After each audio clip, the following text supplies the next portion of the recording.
I have a couple of easy mixed media Christmas cards for you today using some beautiful die cuts from Spellbinders. Hey everyone, it's Joy here.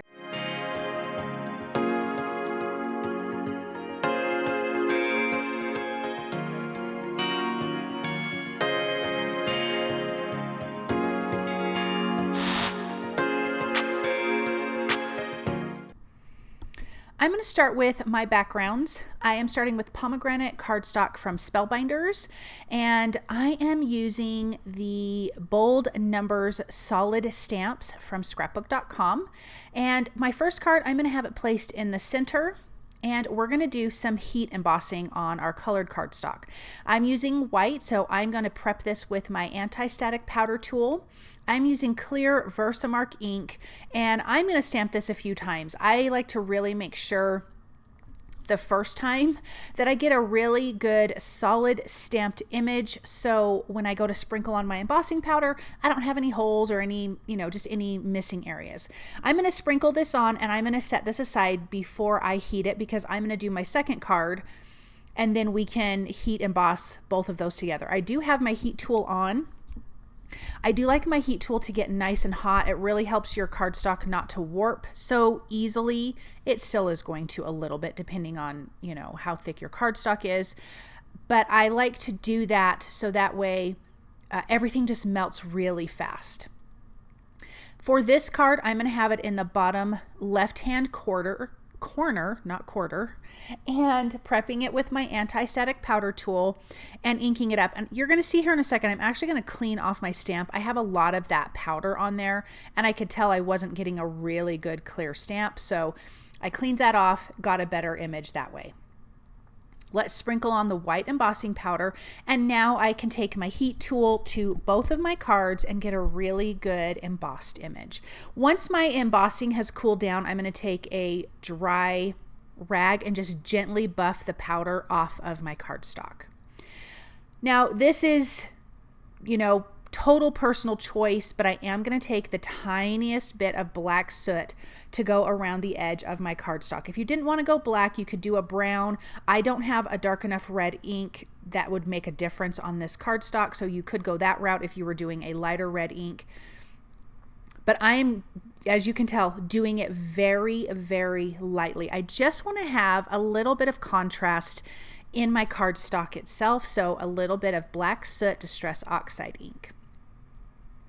Then we're going to use a stencil and Cloud Whip texture paste, and this is the Geometric Snowflakes stencil from scrapbook.com, and I'm not worried about getting every snowflake image, and I'm not worried if the images are perfect. I actually want some of them to not be perfect. To me, mixed media means that nothing is perfect. Everything doesn't have to be perfect, other than my embossed 25. I did want that to be legible and perfect. So on my first card, I'm just going to add a few of those around, and I'm going to put that aside, and then I'm going to do my second card. And once I'm done, I'm going to wash everything off really, really good, because this Cloud Whip dries really fast.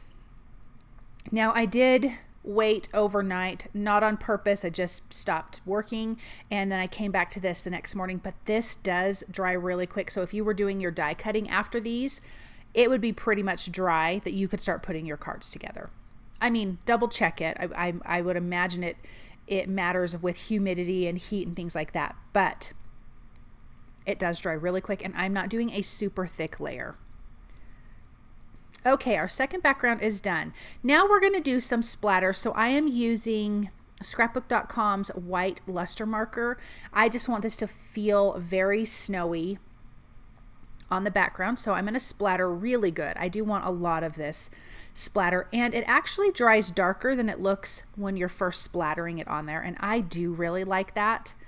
So I'm going to squeeze a little bit out on my work surface and then just splatter that background. Now here are the dies. This is the seasonal wreath foliage from Spellbinders and Suzanne, and I can't remember her last name. You've got sentiments that say Merry Christmas with the shadow piece. The only pieces I didn't use were the shadow pieces. I die cut this from Fern cardstock from Spellbinders, and I'm using a little bit of forest moss and a sponge dauber just to add a little bit of color. I'm not trying to color all the leaves because I really do like that fern color of the cardstock. Basically, I'm going up the center, and because my sponge dauber is so small, it's just getting the base of the leaves, which is really where I want all of my color. Then the other foliage is from Rainforest cardstock, and I am using Rustic Wilderness, just going up the center, giving that a little bit of color. Then I die cut the berries from Pomegranate cardstock and white mixed media cardstock from scrapbook.com. And let's start putting our little like swags. I'm going to say this is more like a swag on this one, and then the other one is a wreath.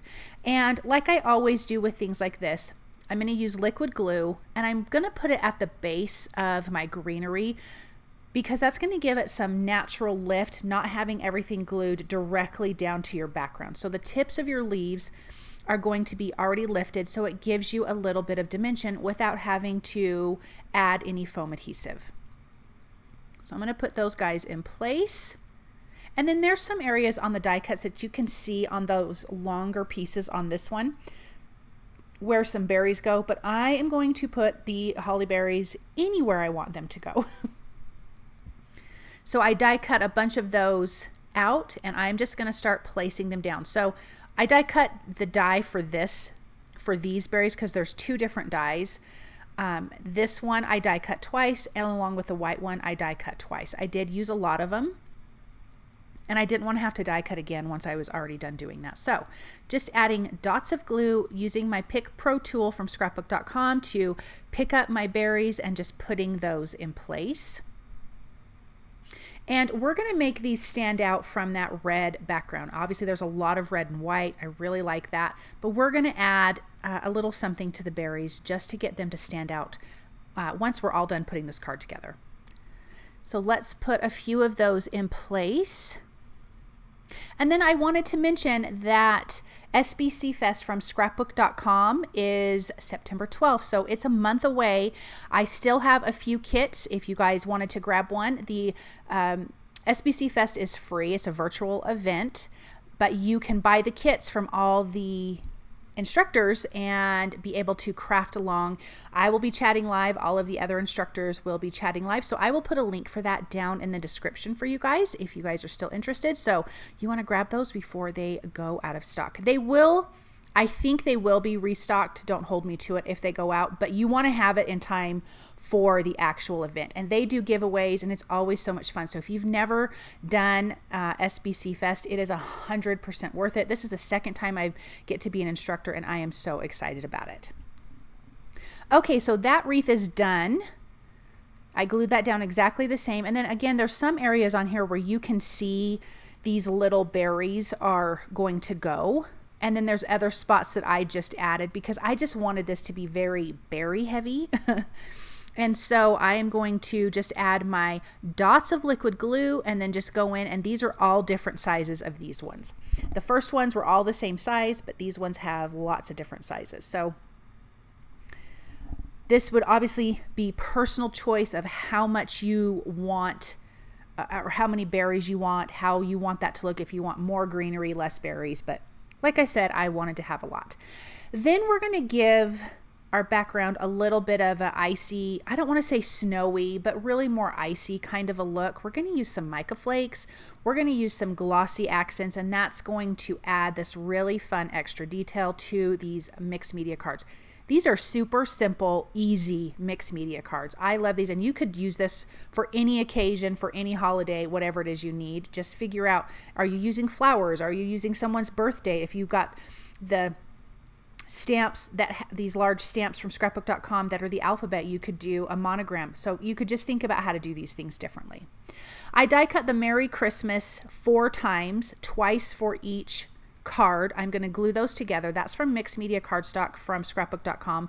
Because it's thicker, I only need to die cut it twice. Like I mentioned before, I'm not using the shadow. I just felt like the shadow was going to overtake the sentiment you know, the background, and I did not want that. So I'm going to glue those together to give that some dimension, and then we're going to glue these together onto our card bases, and then we can get to adding those fun final details that's really going to add that extra something special on these cards. So a little bit of liquid glue. I love the font on this, and I do have to say, for the word Christmas, the little eye, the dot is already hooked to the eye, so you don't have to try to put the eye somewhere and find it and lose it and then try to find it and die cut it again. Thankfully, you don't have to do that. It's already hooked. So there's that one. Let's put this one together. Both of these cards are A2 size, which is 4 1/4 by 5 1/2. They will be adhered to an A2 size card base. But look at how fun this is looking. I love all the red and white and then those fun pops of green, and having the two different color greens, it just kind of gives it a different feel. All right, let's get our glossy accents out. We're going to use this as the glue for our mica flakes. It's a really fantastic glue. Tim Holtz talks about it all the time. So I'm just going to add it onto the leaves. I'm not doing my berries yet. I am going to add glossy accents to my berries. But first, I want to get the mica flakes onto my wreath, onto the leaves, shake everything off, and then add my glossy accents to my berries. If I did the berries now, of course we would get mica flakes in the berries, and I don't want that. So I'm just going to sprinkle this on really heavy. I have this on top of a scratch piece of paper.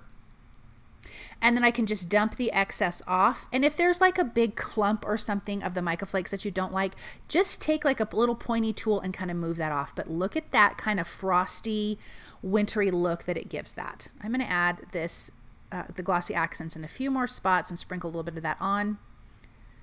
I am loving that so much. And then you can just dump that excess back into your jar.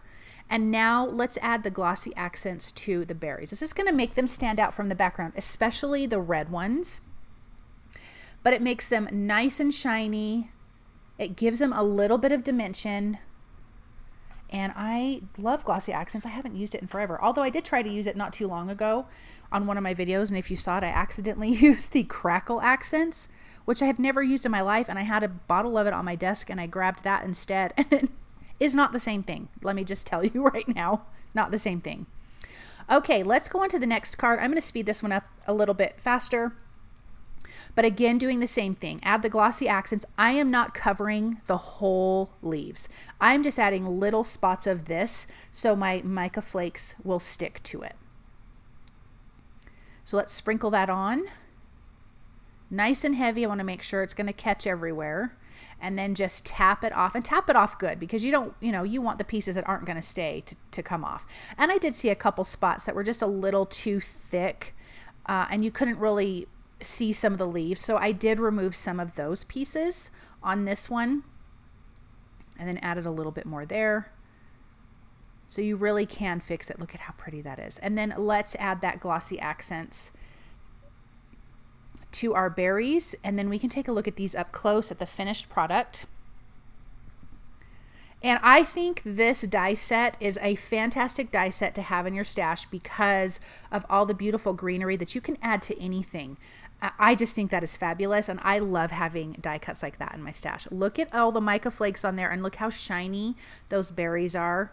Let's take a look at this card. I love this. And you could totally do tags like this too. That would totally work because scrapbook.com has big nested tags. So thank you guys for joining me today. I hope you enjoyed these two cards. I hope you feel inspired, and I hope you guys have a really wonderful day.